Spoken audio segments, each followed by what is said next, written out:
ఇవాల్టి మన simple and tasty recipe capsicum rice. ఆఫీస్కి వెళ్ళే వాళ్ళకి, స్కూల్ పిల్లలకి, బ్యాచిలర్స్కి ఇంట్లో క్యాప్సికమ్లు మిగిలిపోయాయి, ఏం వంట చేద్దాం అనుకునే వారికి కూడా యూస్ఫుల్ అయ్యే రెసిపీ అండ్ చాలా క్విక్గా రెడీ అయిపోతుంది, అందరికీ నచ్చుతుంది.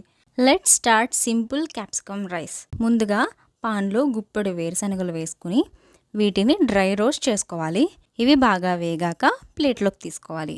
ఇప్పుడు వీటిని రోట్లో వేసి పలుకులుగా దంచుకుని పక్కన పెట్టుకోవాలి. మీకు ఇష్టం లేకపోతే పొట్టు తీసేసుకోవచ్చు.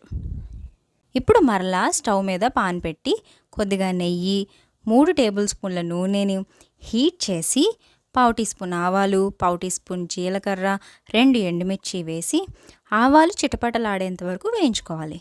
ఇప్పుడు చిన్న ఉల్లిపాయ చీలికలు వేసి గోల్డెన్ బ్రౌన్ కలర్ వచ్చేదాకా ఫ్రై చేసుకోవాలి.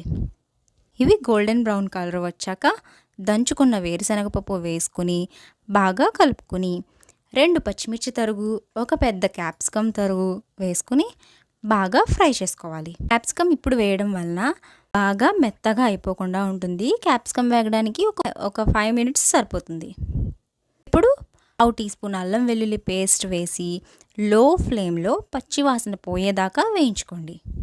అల్లం వెల్లుల్లి పచ్చివాసన పోయాక 1 కప్ ఉడికించిన రైస్ వేసుకోవాలి. ఇప్పుడు ఇందులోనే తగినంత సాల్ట్, పావు టీ స్పూన్ గరం మసాలా, పావు టీ స్పూన్ పసుపు, పావు టీ స్పూన్ జీలకర్ర పొడి, పావు టీ స్పూన్ కారం కూడా వేసుకుని ఇవన్నీ రైస్కి బాగా పట్టే విధంగా బాగా కలుపుకోవాలి.